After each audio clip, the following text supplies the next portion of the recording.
Hello everyone and welcome back for another episode of Indie Impressions. My name is Nick and today we're going to be checking out a fun little, kind of like a party mini-game style thing with some physics-based stuff going on called Noserudake.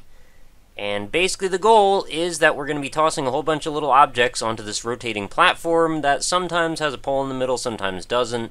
And we're going to try and keep as many of them on as possible as the thing spins and hopefully get to the goal of each level, which is just to get a certain amount of required blocks or objects to stay on the pedestal. And, let's just see how it goes. Let's try it out.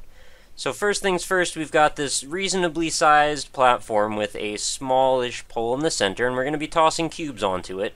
Now, you may not see this, but the cursor and the height that the cursor is at is going to determine the arc and the trajectory of each throw.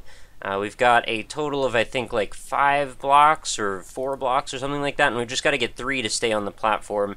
Now, I don't speak Japanese. I don't really know how to read any kanji or anything, but there are a few little numbers that seem to give us hints in the top left. So I'm going to guess that the top leftmost corner indicates the level number, and then we've got a number 3 in there, which I'm not sure what that means, and then a number 5 on the right side. Okay, that's how many blocks we have remaining, it appears to be. And how we use that information, I guess, is going to be up to us. So as the thing turns around, you're going to notice the blocks are going to start to kind of come apart a little bit, which I don't entirely understand how that works, because it seems like things are fairly repeatable to a certain extent, and then once the thing starts to spin enough, then stuff kind of falls apart like that. See, I had a pretty good run going, and then, that one just felt like it needed to fall. Now, if I can just get 3 to stack on here, I think we're fine anyway. And it does look like we made it by. So thankfully, 2 levels clear, no problem so far. And more is yet to come. So things are going to start ratcheting up in terms of difficulty. This is the part where we get to, now we've got these very thin rectangles that we're going to be tossing onto the platform here. And if we get the trajectory just right, they actually seem to stand up on their own very well. And I actually managed to get clear on that on my first 3 throws, which is kind of impressive. I haven't done that in the past. Don't worry, it gets real hard.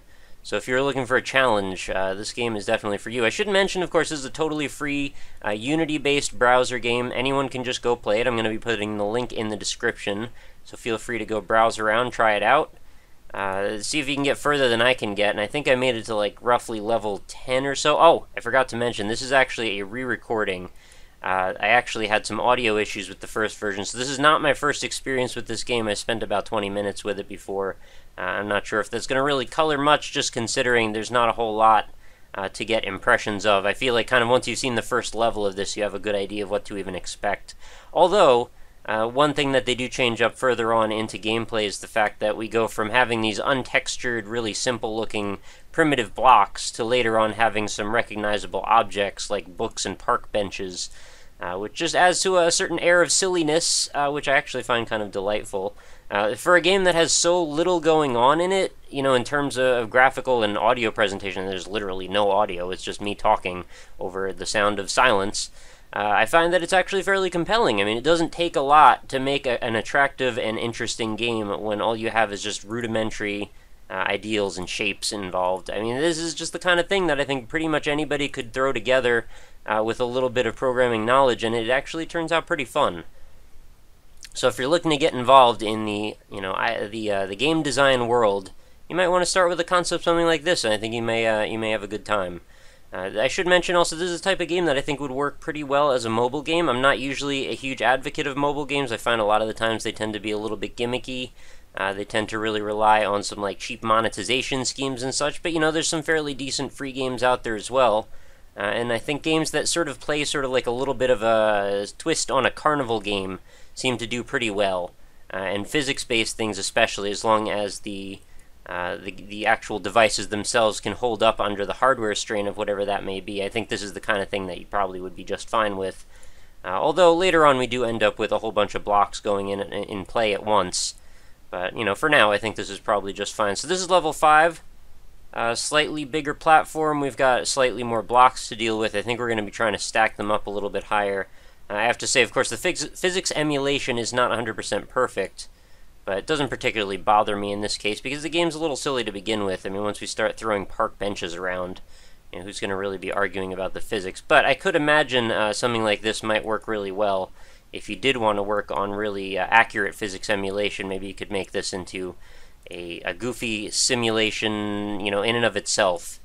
The fact that we're dealing with these objects that probably all have some sort of tangible properties, I think could be capitalized on.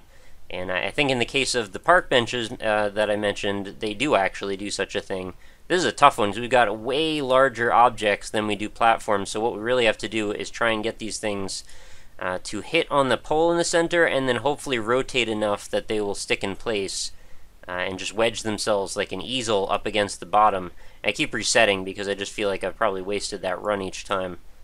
So we're just going to try and keep throwing these. Sometimes they stick in weird friction ways that I don't really understand, but I'm not going to look a gift horse in the mouth because it seems like sometimes I actually get a bit of luck and it seems to hold me through. So I'll just keep throwing. Eventually, I'm sure you may get to a point where you get a little frustrated and want to just start tossing stuff around, hoping that maybe you can just achieve some degree of success. Maybe I'm throwing too high. Maybe you want to go a little lower. No, that doesn't seem right. Oh, I guess I could just throw them directly at the base. I didn't really think of doing it that way. I think the time I was successful, I pretty much went straight for the top and tried to bend them sideways so they would just land up against the base. Anyway, I think this is actually working pretty well. If I could just get these to rotate enough. There we go. Oh, no, that didn't work. You know, this kind of reminds me a little bit of one of those games like the ring toss or like the quarter.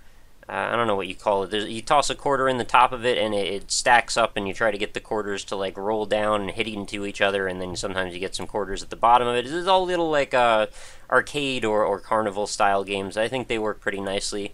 They're really simple to pick up and play. They're very accessible. You don't really need any kind of experience, and you can get through a game like this without even knowing how to read the language that the UI is in. So I think that's kind of a good indicator that the gameplay itself is very accessible. And I think maybe that's something that game developers could try to do, is sort of like an exercise with their own games. So hey, you never played this game before. Can you understand what to do even with absolutely no text or indecipherable text? So, you know, if that's the case, then maybe that works out nicely. I'm sure not every game could afford to balance itself off of that kind of a concept. There are certain games that just absolutely do require some text explanations, and I don't begrudge anyone for that. But with more simple games like this, I think it definitely would be kind of a cool way to judge if your game's accessible or not. We do go quite a few levels with these just completely whitewashed, textureless objects, but later on we do actually introduce textures to the objects. It would be interesting if you build on the gameplay to such a degree that eventually there get to be sound effects as well. I'm sure that's not the case, though. I mean, why not have them at the beginning and have them later? I can't really think of a reason to justify that. Oh, I think maybe this is the one that I needed to... Yeah, okay, this is the one where I want to toss them in place, because they come out vertically. And this one's definitely going to be harder than it looks, actually. Or maybe it looks pretty hard, I'm not sure. Did you really just say game over before I finished tossing stuff? That's very rude. Well, I guess I couldn't have achieved victory there based on how many I had left. So maybe I shouldn't really fault the game for that. Alright, whatever. So we'll toss a few more in, see if we can get past this level. But I think you do probably have a pretty good idea of what this game is all about. We just want to match these up on either side. And no, clear. Okay, I guess it just has to stick for about 3.5, 4 seconds or something like that. So now we get a very tiny base and a pretty tiny block, and I think we just need to stack these up. That was a really poor performance. Let's see if we can get... No. We just get them to line up a little bit. Once you get that first angle, I think you're going to be set. Oh, do I just need 3? Okay, I do. We're clear. We're good to go. And this is where things sort of start to fall apart for me. This is one where you need to throw a ton of blocks onto this moving pedestal. And the thing is, the speed that this pedestal is moving at seems to pull everything via some sort of invisible centrifugal force type deal towards all the edges. So you have to do it fairly quickly because you've got about 60 blocks to toss onto things. So you want to sort of fire hose those suckers on there, but if you do it too fast, you're going to end up pushing a bunch of other ones off. So you have to find this nice little balance between the two, and it's not that easy. This one definitely took me about 15 tries to get through it the other time that I did it, although I did make it through. I think we're at the end. Did I make it? I might have actually made it on this one. Game over, okay. Well, since I can't read the interface, I don't really know what the criteria are to actually finish this, but I felt like I did fairly well on that one regardless. So you'll see the blocks on the left are now moving towards the back and about to fall off. And if you toss them too fast, they're going to actually interrupt each other in midair and actually fall off the side from where you're throwing them from, so you definitely want to avoid doing that. There's all my blocks, and let's wait, see if any of them stick around long enough to make us win. Yeah, I was going to say, if that one wins and the other one didn't, I don't know what to tell you then. I feel like there's got to be some kind of good technique to do this with, but I don't know what it is. We'll just keep going at it. Eventually it'll work. There's got to be a way through. Anyway, so yeah, I mean, this is a really simple game. It doesn't have a whole lot to offer in terms of replay value once you've gotten through it. I think you've probably seen most of what's there about it. But at the same time, I think it's definitely worth taking a moment to check out. I mean, it's totally free, like I said, a browser game. You don't even need to download anything. Just load up this website and just give it a try and see if you can beat where I get to. This may be where I get to by the end of this, but trust me, there are some more interesting challenges to come after this. So even if we don't see them, maybe you guys can find them and make a little video of your own and show me how far you could get, because I'd be interested to see like how tough these challenges get as we get further in. It does bear mentioning, of course, if you haven't seen me clicking it, the top button seems to be to reset the challenge, and I think the bottom one might be to go to the title screen, just by virtue of process of elimination, I suppose, but I haven't really played with that a whole lot. I think, if anything, this level in particular is more to the effect of like that quarter thing that I was mentioning earlier. You know, they tend to be pushing each other off a lot, and in this case, you probably actually don't want them to be pushed off, so it's kind of like a reverse of that idea, but still. Similar concept, I suppose. So if we put them all towards the center, I think that gives us the longest amount of time before they all get shoved off in various directions. And then we can maybe build upon those stacks. I don't know, all the ones we put in the center are already now working their way towards the outer edges. I am not sure how to properly deal with this situation, because I don't really understand the physics that are making them fall off in the first place. That seemed like a pretty good showing. If I could just... Did I... No, I still didn't win. I don't know what the criteria are. I'm just not doing it well, whatever it is. Well, what is it? Yeah, okay, so that is the title screen. So we'll just wrap things up at this point. Noserudake, pretty cool game. I think you should check it out. Again, totally free. Just let me know how you do with it. Let me know what your concerns, questions are, what you think maybe could be done to improve this game, what you might have done differently. And of course, if you're a Japanese speaker or reader, maybe you could clue us in as to what all the interface says. Just because that would be kind of useful for people that are getting into it. Maybe somebody in the comments wouldn't mind doing that, but, you know, that's up to you guys. Or, you know, maybe not if you can't speak the language, but I'm just saying if someone out there is able to, then, yeah, do us a favor if you don't mind. So, that is going to do it for another episode, guys. Thank you so much for hanging out. As always, the abbreviated plugs here, we've got indie-impressions.com if you want to check up on all the old stuff in the series. We're now nearing 450 episodes in the archive, so feel free to browse through those. We've got facebook.com/indieimpressions. If you'd like to leave a like over there, you'll get every day's new video, as well as news updates and streaming notifications, occasional game giveaways and contests too. I've also got a Twitter, which is at RockLeeSmile, so if you want to hit me up over there and say some 140 characters or less little tweety back and forths or whatnot, feel free to send me a game request or an idea, or if you just want to talk about whatever, send me a picture of your cat. That's all valid.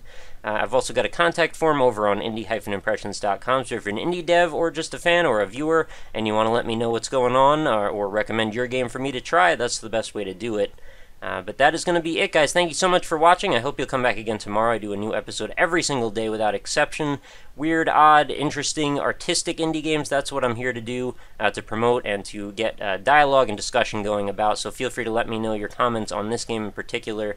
And I hope to see you all back again tomorrow for another one. So have a lovely night, guys. I will talk to you later.